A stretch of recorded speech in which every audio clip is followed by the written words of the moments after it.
जय हिंद बच्चों, आते हैं हम आज की क्लास में और इस क्लास में करने वाले हैं वर्ब चैप्टर। इससे पहले यदि आप हमारे कोर्स से जुड़े हुए हो जो air force, X group, Y group, NDA और नेवी जैसे एग्जाम के लिए चलाया जा रहा है, बिल्कुल बेसिक से एडवांस लेवल तक आपको सिखाया जाता है, उसके बाद प्रैक्टिस कराई जाती है। तो इससे पहले हमने 3 चैप्टर कंप्लीट किए थे। पहला था टेंस, दूसरा एक्टिव पैसिव और तीसरा था डायरेक्ट इनडायरेक्ट, और इन सब की प्रैक्टिस भी हमने बहुत अच्छे तरीके से करी है। यदि आप इन्हें फॉलो करते हुए आ रहे हैं तो आप नोट्स भी बनाते आ रहे होंगे, नोट्स बना रहे होंगे, रिवाइज कर रहे होंगे और आगे की क्लास को बढ़ाते जा रहे हो। यदि आप नए हो और पहली बार इस वीडियो को देख रहे हो तो मैं आपकी जानकारी के लिए बता दूं कि आपके इस एग्जामों के लिए बिल्कुल बेसिक से बैच चला रखा है। यदि आपने एक ही बार इंग्लिश नहीं पढ़ी उसके बाद भी आप इन कोर्स के द्वारा या फिर इस कोर्स को करके एग्जाम को क्वालिफाई कर सकते हो बहुत अच्छे नंबरों से। ये मेरा वादा है, मैं आपको कुछ भी नहीं कसर छोड़ रहा हूँ कंटेंट को देने में। और ऐसा नहीं है कि पीडीएफ है लिखी लिखाई लाए और उनमें कराई और चल दिए, नहीं, ऐसा नहीं कराया जा रहा। कराया जा रहा है तो एक टॉपिक लिखा जाएगा बाकायदा, जैसे कि आपको ऑफलाइन में कराया जाता है। एक टॉपिक लिखेंगे, उसको समझाएंगे और फिर आपको नोट करने का टाइम दिया जाएगा, फिर आगे चलेंगे। मैं सेम हर वर्ड हर चीज में लिख कर चलूंगा, बट आपको सुनते जाना है और अपनी कॉपी में नोट करते हुए जाना है। चलिए देखते हैं, आज की क्लास है हमारी वर्ब, और वर्ब में भी सबसे पहला पार्ट होता है मॉडल्स। मतलब मैं वर्ब का इंट्रोडक्शन दे सकता था, बट पहले मुझे मॉडल समझाने, उसके बाद में इंट्रोडक्शन दे दूंगा। और अगली जो क्लास होगी उसमें इंट्रोडक्शन मिल जाएगा आपको। क्लास फर्स्ट हमने किसके लिए रखी है? बेसिक मॉडल्स के लिए। जी चलते हैं, हमारा चैप्टर है मॉडल्स। मॉडल तो पहले तो समझिए मॉडल्स होती क्या है। मॉडल्स होते क्या है? देखिए राइटिंग में थोड़ा सा लग सकता है आपको, क्योंकि ये डिजिटल बोर्ड है और यहाँ पर थोड़ा रहता है, बट मैं कोशिश करूंगा आपको अच्छे से अच्छा लिखकर और समझा पाऊं। और समझाने पर मेरा ज्यादा जोर रहता है, और लिखना तो आप भी जानते हो और आप भी थोड़ा मैनेज करके लिख सकते हो। तो देखिए, जो ये मॉडल होती है, मॉडल्स होती हैं, वो हमारी हेल्पिंग वर्ब होती हैं। क्या होती है? Helping verb. मतलब किसी वर्ब के साथ वो हेल्प करने के लिए आएंगी, helping verb.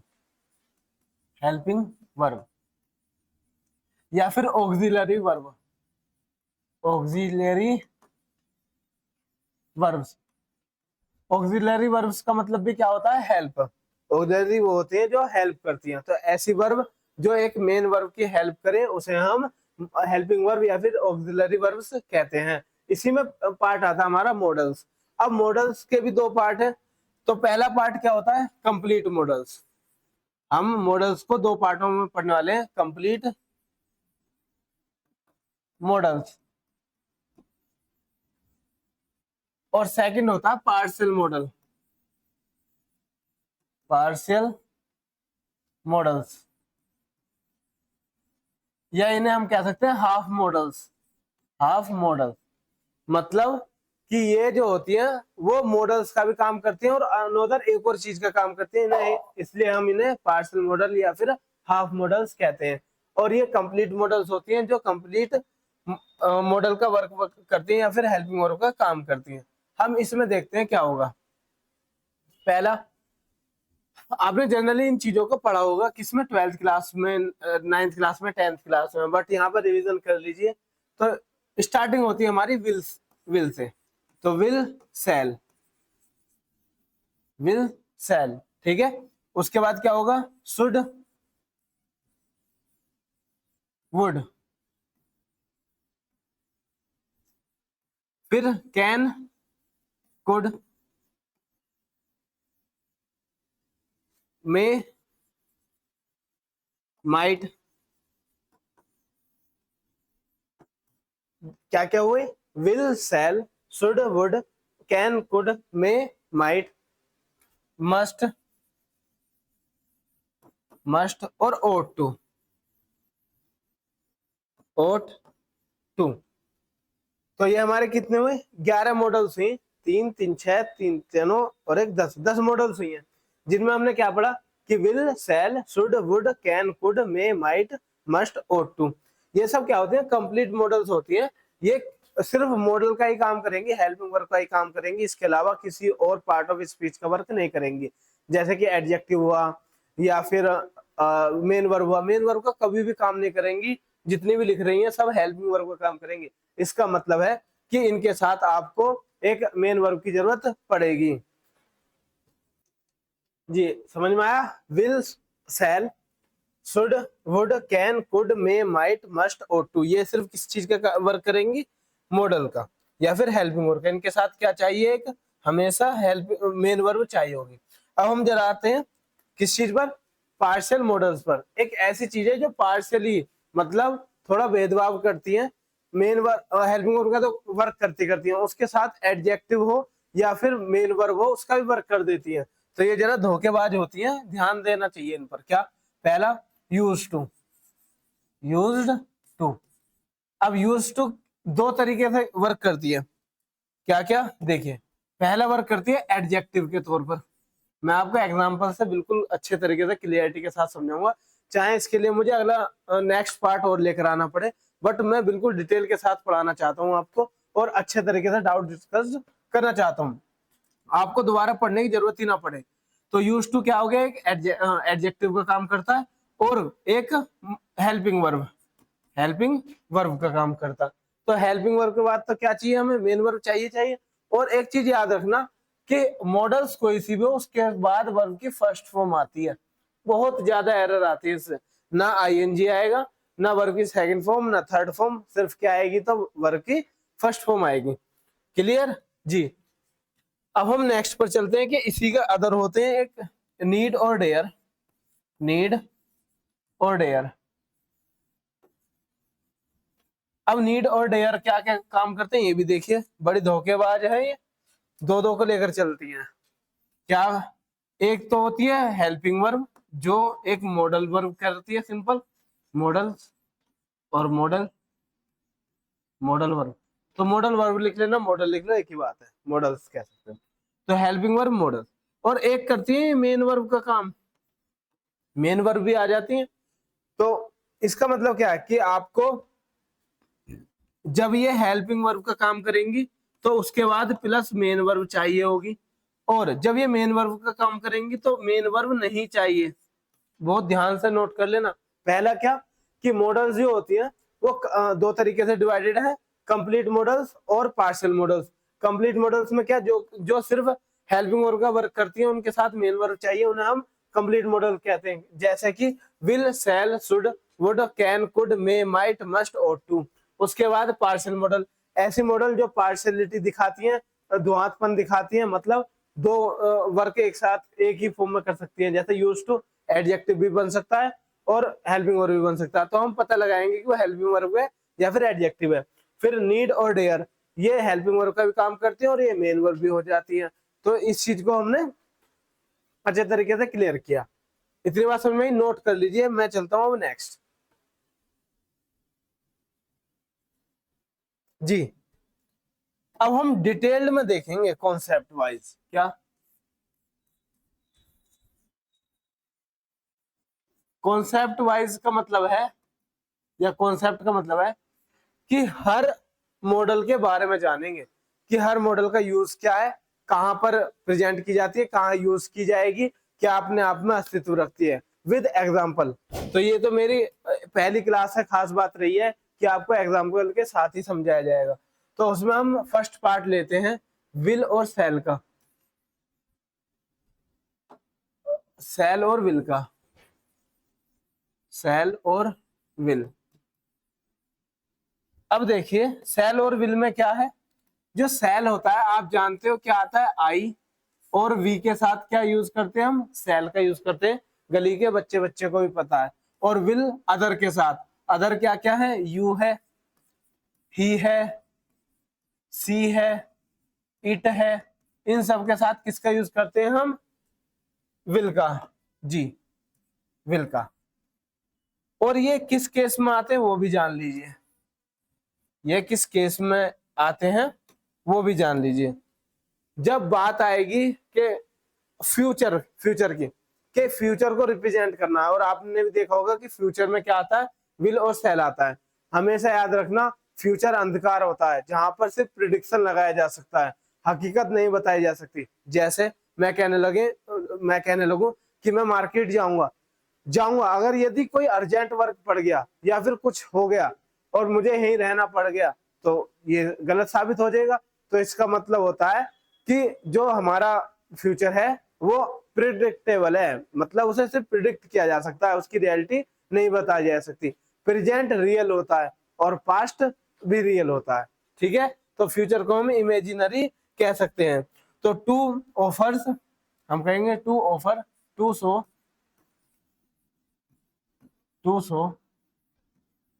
Offers.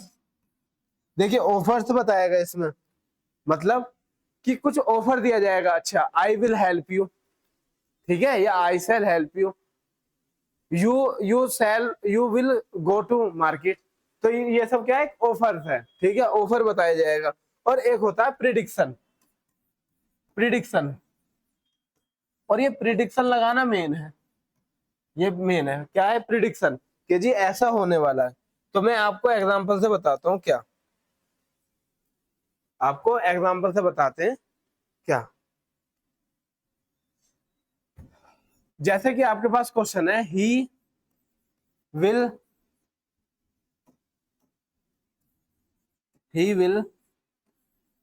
Come here, he will come here. अब इसका मतलब क्या है कि वह यहाँ आएगा, फ्यूचर की बात बता रहा, बट आएगा, एक एक अजम्पशन है, एक प्रिडिक्शन है, जिसकी वजह से हम ये कह पा रहे हैं ही विल कम हेयर। तो ये इसमें सच्चाई नहीं है, उसके बाद भी इसलिए हमने विल लगाया। और देखिए ही के साथ क्या आएगा, विल आएगा। और मैं कहने लगूं आई विल या shall help you, I will या सेल हेल्प यू। अब बताइए इसमें क्या आंसर आएगा, विल आएगा या फिर सेल आएगा जी। तो यहाँ पर जनरल केस में आई के साथ क्या आना चाहिए, विल नहीं, क्या आना चाहिए, सेल आना चाहिए। क्या जी, सेल आना चाहिए। लेकिन एक चीज याद रखना माय डियर स्टूडेंट्स, क्या कि इसमें केस उल्टे भी हो जाते हैं, मतलब पलट जाते हैं। जब बात हम थ्रेटेंड, डिटर्मिनेशन और कमांड की बात करते हैं, तब हमें इन्हें एक्सचेंज करना होता है कि सेल आएगा ओरो के साथ और विल आएगा आई और वी के साथ, जिसमें क्या शो करेगा, थ्रेटेंड शो करेगा, कमांड शो करेगा और विलिंगनेस शो करेगा, ठीक है। मैं लिख देता हूं क्या, कि जब बात की जाएगी, नोट करके लिख लेना भाई साइड में, बहुत ज्यादा इंपॉर्टेंट है। क्या, जब बात की जाएगी थ्रेटेंड की, थ्रेटनिंग की, कमांड की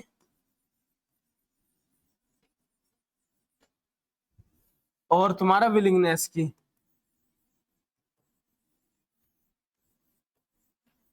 इन केस में क्या होता है, इन केस में क्या होता है कि जो आई के साथ आएगा वो आएगा विल, वो आएगा विल,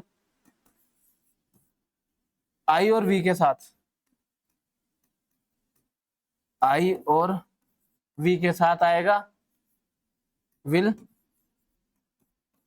और जो अदर्स हैं, अदर क्या, यू, ही, सी, इन सब के साथ क्या आएगा, सेल। अच्छा जी, समझ में नहीं आया कैसा कहना चाह रहे हो। जैसा कि मैं आपको एक एग्जांपल देकर समझाना चाहता हूँ। एक एग्जांपल है, आई विल किल यू। और यहाँ पर हम डिटर्मिनेशन भी कह सकते हैं, डिटरमिनेशन,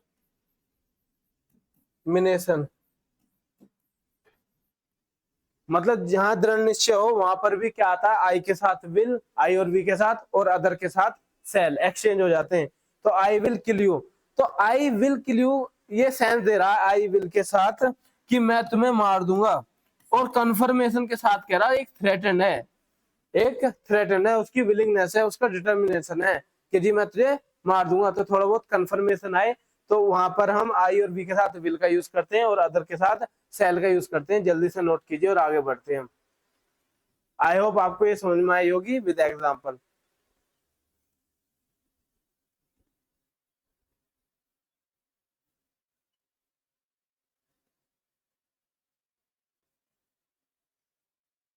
सही है, चलिए। और अगर मैं आपको एक एग्जांपल और देना चाहूं तो इसी का यहां पर लिख लेना, ही शैल हेल्प मी, इसका मतलब है या ओबे मी, ही शैल ओबे मी, ठीक है, ही शैल ओबे मी, क्लियर। तो देखिए अब यहाँ पर ही के साथ सेल आने से क्या पता चल गया कि उसकी विलिंगनेस है, उसका डिटर्मिनेशन है कि वह मुझे फॉलो करेगा या ओबे करेगा, तो करेगा ही। चलिए इसके बाद चलते हैं हम नेक्स्ट कॉन्सेप्ट और नेक्स्ट वर्ड। नेक्स्ट मॉडल है हमारी वुड। क्या है? वुड।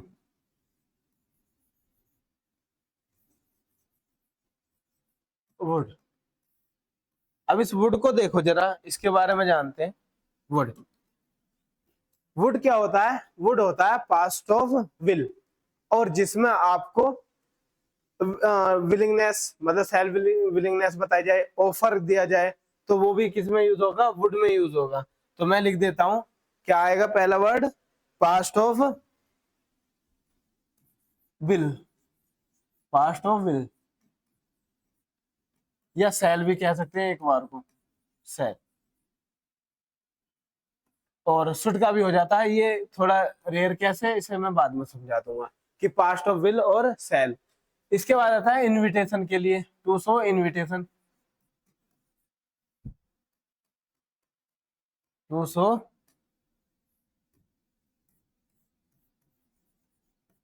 इनविटेशन। तो इनविटेशन के लिए भी क्या आएगा?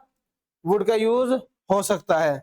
और उसके बाद देखिए, यदि आपके पास्ट विलिंगनेस दी जाए, पास्ट विलिंगनेस, तो वो भी किस में यूज होगी? हमारी वुड में यूज होगी, या फिर वुड का यूज हम उसमें करने वाले हैं। मैं आपको क्वेश्चन लिखवाता हूँ, क्वेश्चन क्या है लिखिए। जैसे he said comma inverted comma, he will help you. वैसे तो मैंने आपको नरेशन करा दी है, डायरेक्ट इनडायरेक्ट करा दिए हैं। आप उसके बाद क्लास लेना चाहो तो क्लास ले सकते हो और चीजों को सीख सकते हो। अब इसका चेंज कीजिए कि मैंने क्यों कहा था कि पास्ट ऑफ विल होगा, तो यहाँ लिखा जाएगा ही सेड दैट, क्या? ही विल का क्या हो जाएगा? Would help you, help him, help him, या फिर हेल्प मी कह सकते हो, एक ही बात है। लास्ट में डिपेंड करेगा किसको करा। तो हम जरा इस पर ध्यान देते हैं कि यहाँ पर क्या हुआ है, विल का क्या हो गया? वुड। तो इसे हम क्या कहेंगे? Past of will. ठीक है, एक क्वेश्चन और लिखते हैं। क्वेश्चन क्या है आपके सामने? Would you please listen me, would you please, हाँ जी। एक और चीज है, हाँ, ये रिक्वेस्ट के लिए भी आता है। किसके लिए? रिक्वेस्ट के लिए, रिक्वेस्ट। तो would you please listen to me. तो हमने क्या देखा कि जो ये वुड होता है वो एक तो पास्ट ऑफ विल होता है, क्लियर। उसके बाद हम रिक्वेस्ट के लिए यूज कर सकते हैं, would you please listen to me, would you please help me, would you please help us, इस टाइप में। तो इनविटेशन में हो सकता है। और पास्ट विलिंगनेस, जो पास्ट विलिंगनेस रही हो उसके लिए भी हो सकता है, क्लियर है।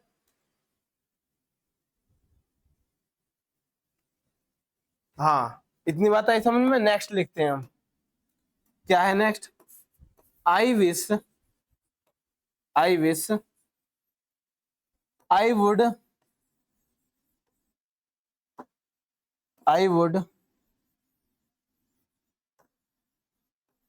सी her again, see her again. मतलब I wish I would see her again, मैं चाहता हूं कि मैं उसे दोबारा मिल सकता था। तो ये क्या हुआ, हमारा पास्ट विलिंगनेस हुई। नोट कीजिए जल्दी से। ये बात आई समझ में? जी। अगर आपको क्लास थोड़ी स्लो लग रही हो तो 1.5x और 2x पर करके देख सकते हो। लेकिन जिस तरीके से आपको ऑफलाइन में थोड़ा सा एंटरटेन करना पड़ता है या फिर समझाना पड़ता है, तो उस वे में ही मैं लेकर चल रहा हूँ। स्पीड से नहीं आकर स्पीड से कराया और चल दिया, वो तो आपके हाथ में भी है। क्लिक कीजिए और 2x कीजिए और मेरी स्पीड तेज हो जाएगी। तो मैं चाहता हूँ कि आपको क्लियरिटी के साथ ऐसा लगना चाहिए कि आप एक क्लासरूम में बैठकर पढ़ रहे हो। ठीक है, रिवीजन भी करेंगे हम इसके बाद। जी चलिए नेक्स्ट वर्ड देखते हैं हम। नेक्स्ट वर्ड है हमारे पास, या नेक्स्ट मॉडल है जी, क्या है? शुड। शुड। अब इसके बारे में जान लो। इसके बारे में जानेंगे तो ये होता है मोरल ओब्लिगेशन के लिए यूज। ओब्लिगेशन और सजेशन के लिए भी हो सकता है, एडवाइस के लिए भी हो सकता है। सजेशन या फिर एडवाइस, मतलब एडवाइस सही से नहीं लिखा जी।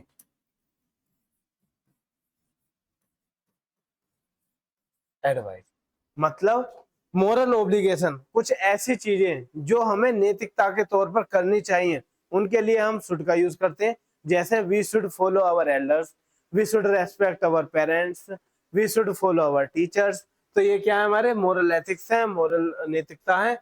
तो इसलिए हम किस का यूज करेंगे? शुड का यूज करते हैं। और एडवाइस के लिए you should go to doctor for your health treatment. तो इस टाइप में हम जब एडवाइस देते हैं तो शुड का यूज कर सकते हैं। You should follow your elders, ऐसे भी कह सकते हैं। या फिर कह सकते हैं you should take care of your health. तो हम किस में कहेंगे? एडवाइस में और मोरल ओब्लिगेशन में। चलिए तो हम क्या करते हैं, एग्जाम्पल देख लेते हैं। एग्जाम्पल है हमारा वन शुड जी, one should love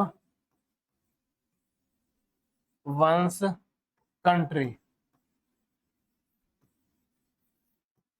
one should love one's country मतलब हर किसी को अपने देश से प्यार करना चाहिए। सिंपल सी बात। तो ये क्या है? एक मोरल एथिक्स है, नैतिकता है। नेक्स्ट देख सकते हो, एडवाइस के तौर पर हम क्या कह सकते हैं? एक है वी शुड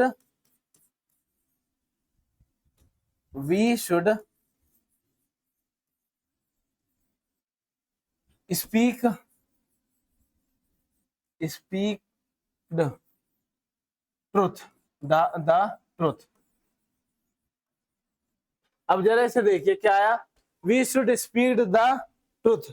बट यहाँ पर एक चीज का ध्यान रखना, जो मैंने स्टार्टिंग में पढ़ाई थी, कि मॉडल वर्ब के बाद वर्ब की फर्स्ट फॉर्म आती है और वो क्या होगी? स्पीक होगी। क्या होगी? स्पीक होगी। तो ये स्पीक्ड होना गलत है, फर्स्ट फॉर्म आएगी स्पीक। तो इसमें ये हम एरर करा देते हैं, ध्यान दो जरा। तो एक और लिख सकता हूं, you should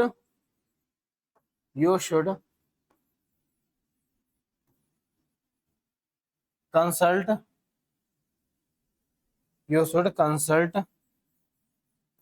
a doctor. A doctor तो क्या है? You should consult a doctor. तो इसमें किस चीज का बोध हो रहा है या किस चीज का बता रहा है? ये बता रहा है एडवाइस के लिए। क्या बता रहा है? एडवाइस के लिए, सजेशन के लिए। इसमें क्या कह रहा है? Moral obligation, moral obligation.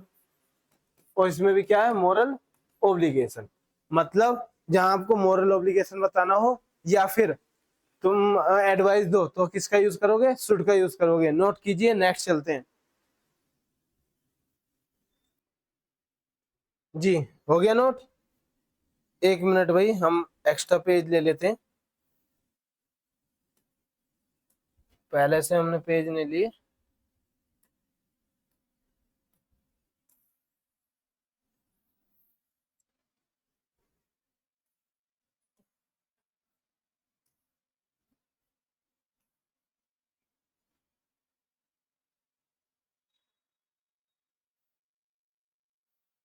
जी देखो उसी तरीके से कराया जा रहा है जैसे आप ऑफलाइन कोचिंग में बोर्ड पर पढ़ते हो, और वही मेरी एक मुहिम है या फिर कह लो एक एफर्ट है कि आपको सिर्फ वैसा फील हो कि आप जैसे कि एक कोचिंग में बैठकर पढ़ रहे हो और ऑफलाइन कोचिंग में बैठे हो। मे अब हम देखते हैं नेक्स्ट मे का। मे किसके लिए यूज होता है या फिर मे में मे को यूज करने के लिए क्या पॉसिबिलिटी होती है। देखिए, टू टेक और गिव परमिशंस। यदि आपको परमिशन लेनी हो या फिर देनी हो उसके लिए हम मे का यूज कर सकते हैं। जैसे हम बचपन में पूछते थे मे आई कम इन सर, तो हम क्या कर रहे हैं, हम परमिशन लेना चाह रहे हैं और टीचर कहते यस यू मे, तो उन्होंने परमिशन दे दी थी। तो हम परमिशन लेने और देने के लिए किसका यूज करते हैं, मे का। ठीक है, उसके बाद परमिशन डबल एस आएगा और फिर आ जाएगा आपको पॉसिबिलिटी।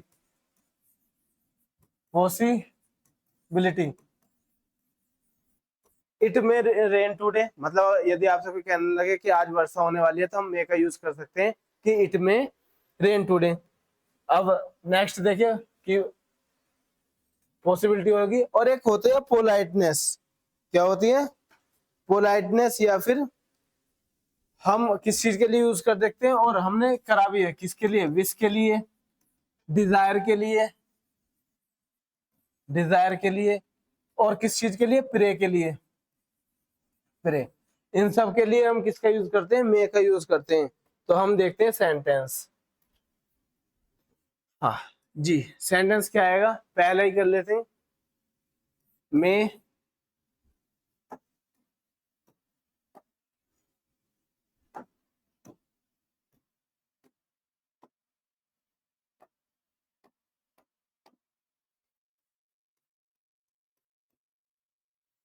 आई कम इन सर, तो हमारे पास ये आ गया कि मे आई कम इन सर। तो इसमें क्या है, परमिशन के लिए पूछा जा रहा है और सर ही रिप्लाई देते हैं कि यस, सर रिप्लाई देते हैं यस यू में, और इसमें क्या हुआ, परमिशन गिवन हो गई। क्लियर जी। अब देखिए नेक्स्ट एक एग्जांपल हम लिख सकते हैं, इट में रेन टुडे, मतलब कि थोड़ी थोड़ी बादल छा रहे हैं, वर्षा का टाइम हो रहा है, और तो हम क्या कहने लगे, अच्छा आज वर्षा हो सकती है या आज बारिश हो सकती है, तो हम उसके लिए क्या कहेंगे, इट में रेन टुडे। तो जहां पॉसिबिलिटी हो थोड़ी ज्यादा वहां पर हम किसका यूज करते हैं, मे का यूज। एक और सेंटेंस लिख लीजिए, हम लिखते हैं ना, या फिर क्या, may you live, may you live long. तो ये किसके लिए आ गया, प्रे के लिए आ गया, डिजायर के लिए आ गया। इसे कर सकते हो आप लोग।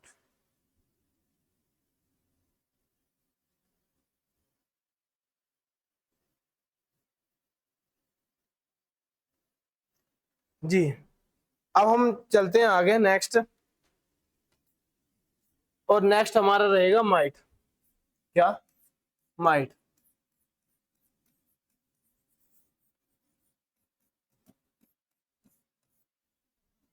अब देखते हैं माइट किसके लिए यूज होता है।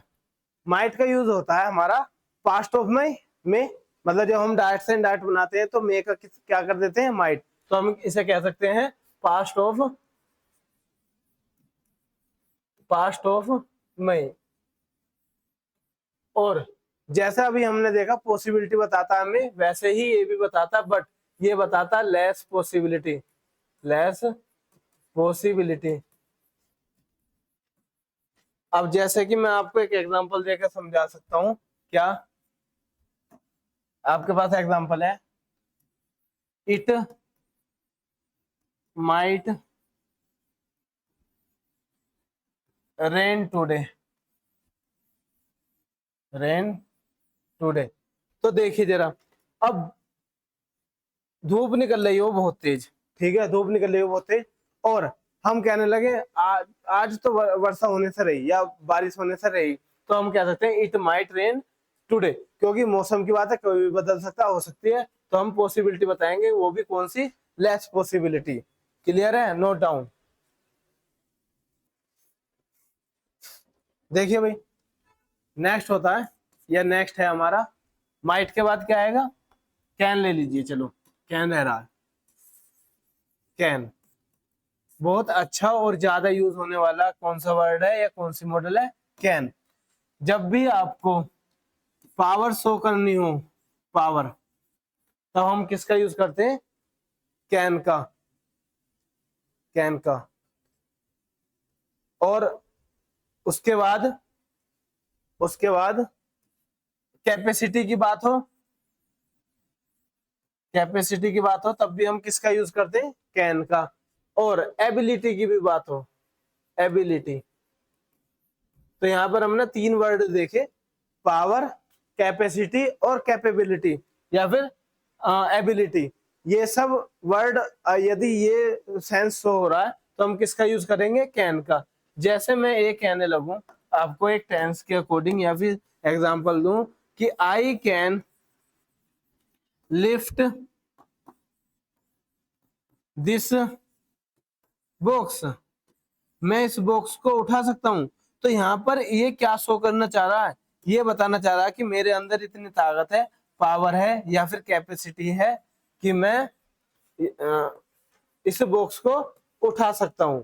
क्लियर है, तो I can lift this box, और फर्स्ट फॉर्म इसलिए आई है क्योंकि हमारी मॉडल के बाद फर्स्ट फॉर्म आती है। नेक्स्ट देखिए, अगर मैं इसी का एग्जांपल लेकर आपको एक और समझाने लगूं, क्या कि ही कैन डिफीट यू।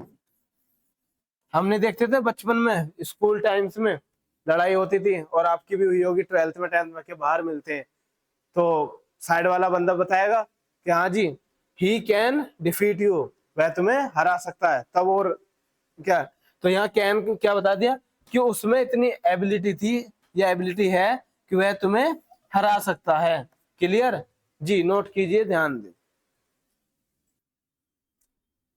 जी। बात समझ में आ गई कि I can lift this box और ही कैन डिफीट यू, क्या शो कर रहा है, पावर को और कैपेसिटी को। चले नेक्स्ट देखते हैं, नेक्स्ट क्या मॉडल आएगी हमारी, नेक्स्ट होगी कुड, नेक्स्ट होगी कुड।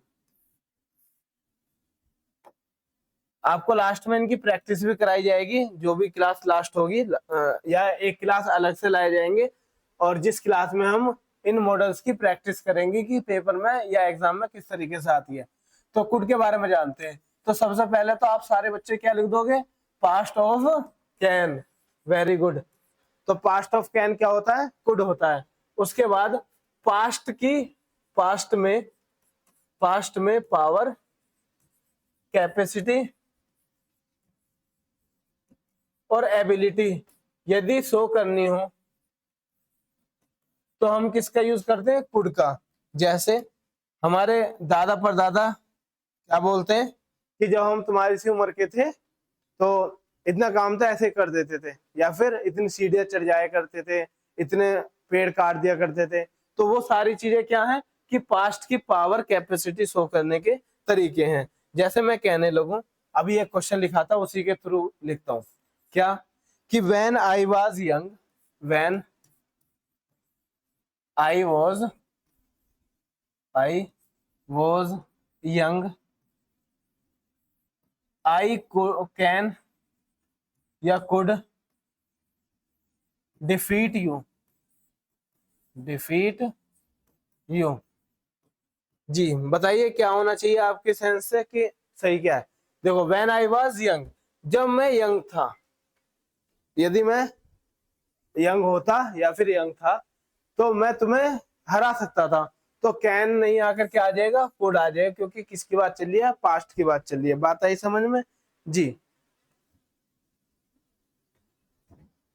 और एक और सेंटेंस लिख लीजिए, यदि आपसे कोई कहे कि I could I could pass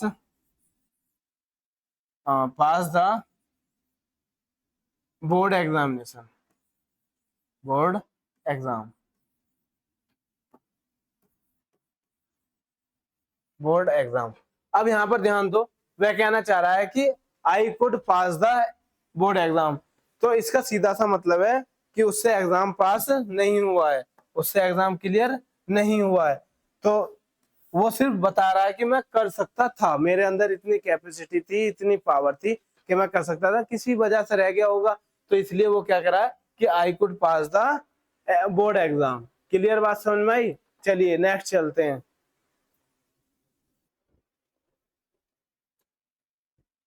must के बारे में जानते हैं अब, क्या है मस्ट। मैं अभी आपको लास्ट में सारी जितनी मॉडल वर्ब हैं उनके बारे में बताऊंगा। देखिए, मैं अगर आपको कराना चाहता तो एक बार लिखकर उसके बारे में समझाकर आगे बढ़ जाता, दूसरा लिखता, तीसरा लिखता, और एक ही स्लाइड में, दो स्लाइड में खत्म कर देता। लेकिन नहीं, मैं आपको वर्ड भी बता रहा हूँ, किस में यूज होगा वो भी बता रहा हूँ, और उसके बाद एक एग्जाम्पल, दो एग्जाम्पल, तीन एग्जाम्पल देकर समझा भी रहा हूँ। सिर्फ उसका यही रीजन है कि आपको अच्छे से आ जाए। क्लियर है? चलिए देखो, मस्ट को क्या कहते हैं, या मस्ट किस चीज को यूज करता है, कहां पर यूज होता है? ये यूज होता है कंपल्सन में।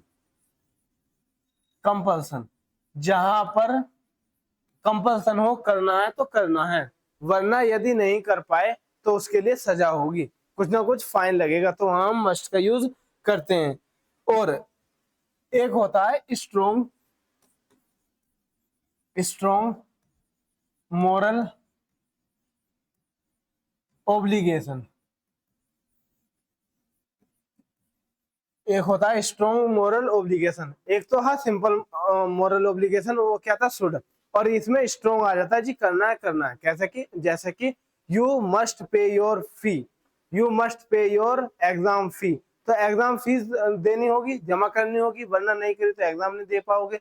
तो ये क्या है हमारा स्ट्रॉन्ग मोरल ओब्लिगेशन, या फिर स्ट्रॉन्ग या कंपल्सन कह सकते हैं। स्ट्रॉन्ग मोरल ओब्लिगेशन हम कह सकते हैं you must follow the rule of traffic, तो स्ट्रॉन्ग है, करना पड़ेगा, यदि नहीं कर पाओगे तो फाइन लगेगा या फिर चालान कर दिएगा। ये बात आई समझ में? और देखिए, और हम यूज कर सकते हैं डिटर्मिनेशन के लिए, डिटर्मिनेशन के लिए, जैसे मैं कहने लगूं I must do this work, मुझे ये काम करना होगा या मैं करूंगा, तो ये क्या आ जाएगा, डिटर्मिनेशन आ जाएगा, वो भी स्ट्रॉन्ग वाला। मैं एक एग्जांपल देकर आपको समझाता हूँ। एग्जाम्पल है हमारे सामने, क्या, you must, you must do as you are told, आपको ऐसा करना होगा जैसा आपसे बोला गया है। तो ये क्या है, ये है कंपल्सन। ठीक है?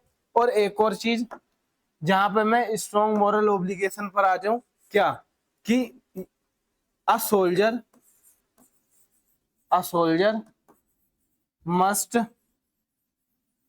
Must fight for his country, जितने भी सोल्जर हैं, एक सोल्जर को अपने देश के लिए लड़ाई करनी चाहिए। जैसे लड़ाई के टाइम आता है और कुछ लोग पीछे हटते हैं, तो सोल्जर को पीछे नहीं हटना चाहिए, और नहीं हटते। हम इंडियन आर्मी और इंडियन सोल्जर तो बिल्कुल नहीं। ठीक है? आप भी वही बनने जा रहे हो, उसी वर्दी को पहनने जा रहे हो, तो उसके लिए जगे रहना और इन सब चीजों को मानते रहना कि आपको लड़ना होगा, किसके लिए, देश के लिए। बात आई समझ में? नोट कीजिए।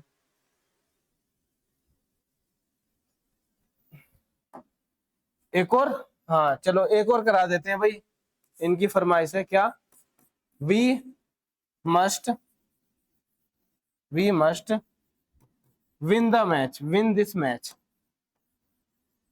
अब किसी ने कह दिया जी आपको क्वालिफाई करने के लिए या फिर सेमीफाइनल में जाने के लिए ये मैच जीतना होगा, तो क्या आ गया, स्ट्रॉन्ग कंपल्सन आ गया कि करना है तो करना है, तो we must win this match. बात आई समझ में? नोट कीजिए जी। जी करें भाई। हाँ, अब हमारा नेक्स्ट है, नेक्स्ट मॉडल होगी O2। O2, अब इसमें सिंपल आप एक वर्ड लिख लेना, क्या? Moral, moral duty.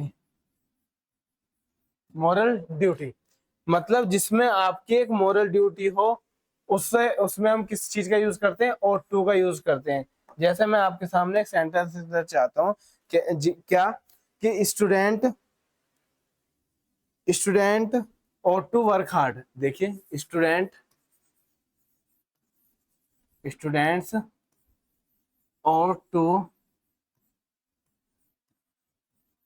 Work hard, इसे समझ लेते हैं और हमारा O2 कंप्लीट हो जाएगा। क्या कि जहां आपको मोरल ड्यूटी के बारे में बताए कि ऐसा कर लेना चाहिए जिससे कुछ परिणाम मिलेगा, अच्छा फल मिले और कुछ फायदा हो, और चाहे समाज को फायदा हो, प्रकृति को फायदा हो, हमको फायदा हो, वहां हम O2 का यूज करते हैं। ये थोड़ा सजेशन के टाइप में होता है। तो students O2 work hard, student को वर्क हार्ड करना चाहिए या फिर करना चाहिए। तो एक आ जाएगा you should, you ought to, you ought to help me, help him, या हेल्प हर ले लो, लड़की के लिए। जी, तो इसमें भी क्या है कि यू ought to, तुम्हें करनी चाहिए हेल्प, किसकी? उस लड़की की। लड़की के लिए होता है हर, तो you ought to help her, students ought to work hard, ये किसके लिए चले जाएंगे? मोरल ड्यूटी के लिए चला जाएगा। क्लियर बात आई समझ में? नोट कीजिए जी। अब हम रिवाइज कर लेते हैं कि हमने अब तक क्या पढ़ा। देखिए हमारा चैप्टर था वर्ब, वर्ब का एक सेक्शन होता है मॉडल। जल्दी से हम रैपिड रिवीजन करेंगे इस वाले सेगमेंट में। क्या कि वर्ब का एक टॉपिक होता है मॉडल्स, मॉडल्स के बारे में जानेंगे। तो मॉडल्स में जानने के लिए हमने क्या किया कि दो पार्टों में डिवाइडेड होता है, कंप्लीट मॉडल्स, पार्शियल मॉडल्स। और इससे पहले मॉडल के बाद क्या आती है? वर्ब की फर्स्ट फॉर्म आती है। और हेल्पिंग वर्ब मतलब मॉडल जो होती है एक हेल्पिंग वर्ब होती है, ऑक्सिलरी वर्ब होती है। फिर हमने दो पार्ट पढ़े, कंप्लीट और पार्शियल। कंप्लीट मॉडल्स क्या होती हैं? Will, shall, should, would, can, could, may, might, must ought to, याद होने चाहिए आपके बिल्कुल टिप्सों पर। और उसके बाद पार्शियल मॉडल ऐसी मॉडल्स जो मॉडल के मॉडल का वर्क तो करती करती हैं, उसके साथ साथ एक एडिशनल पार्ट ऑफ स्पीच का भी वर्क करती हैं, जैसे यूज टू एडजेक्टिव का और मॉडल का काम करती है, नीड और डेयर मॉडल का और मेन वर्ब का दोनों का काम करती है। क्लियर है? चलिए नेक्स्ट देखा था हमने, फिर हम कॉन्सेप्ट लेकर आए कि हर वर्ड को एक अलग अलग चीजों में पढ़ते हैं विद एग्जांपल और डिटेल में। तो फिर हमने देखा सेल और विल और सेल में कहाँ यूज होता है। बस अब तक हमने क्या पढ़ा हुआ था कि आई और वी के साथ सेल आएगा और विल के साथ यू, ही, सी, इट के साथ विल आएगा। बट मैंने आपको यहाँ पर एक नोट में लिखवा दिया कि जब थ्रेटनिंग, कमांड और विलिंगनेस की बात हो तो आई और वी के साथ विल आ जाएगा और अदर के साथ सेल आ जाएगा। ये बात आपको समझ में आई होगी और मैंने आपको एग्जांपल देकर भी बताया है। नेक्स्ट फिर हमने देखा वुड के बारे में। वुड को बताया कि ये पास्ट ऑफ विल होता है, सेल के लिए आता है, या सेल होता है इनविटेशन के लिए आता है, पास्ट विलिंग और रिक्वेस्ट के लिए आता है। फिर उसके एग्जाम्पल। नाउ फिर हमने पढ़ा शुड के बारे में जाना कि मोरल ओब्लिगेशन और एडवाइस क्या होती है। मोरल ओब्लिगेशन और एडवाइस के बारे में हमने सेंटेंस कराए। फिर मे के बारे में जाना, फिर माइट, उसके बाद कुड, कैन, कुड, मस्ट और ought to। इसके बाद आज की क्लास हम यही रखेंगे। इसका नेक्स्ट पार्ट जो होगा मार्जिनल या फिर हाफ मॉडल्स या जिन्हें पार्शियल मॉडल कराया है मैंने, उन्हें हम अलग सेपरेट वीडियो में देखेंगे क्योंकि बहुत ज्यादा इंपॉर्टेंट रहती हैं वो। तो अगली वीडियो उसी की आने वाली है जिसमें हम अच्छे तरीके से एनालाइज करके डिस्कशन करेंगे। यदि आप हमारे टेलीग्राम ग्रुप से ज्वाइन करना चाहते हो तो इंग्लिश बाय सचिन तोमर आपको एक लिंक दिख जाएगा जिसमें टेलीग्राम है, और क्लिक करोगे तो टेलीग्राम पर चले जाओगे। और हमारी एक सीरीज चल रही है जिसका नाम है कमांडो सीरीज, जिसमें आप टॉपिक वाइज अपने कॉन्सेप्ट क्लियर कर सकते हो। ठीक है, चलते हैं। ये बेसिक बैच है हमारा, रेगुलर चल रहा है। डेली आपके लिए एक ना एक वीडियो आती है और डिटेल सॉल्यूशन कराया जाता है। इसे आप फॉलो कीजिए और अपनी इंग्लिश को अच्छा कीजिए। अब हम मिलते हैं नेक्स्ट वीडियो में, तब तक के लिए धन्यवाद। जय हिंद।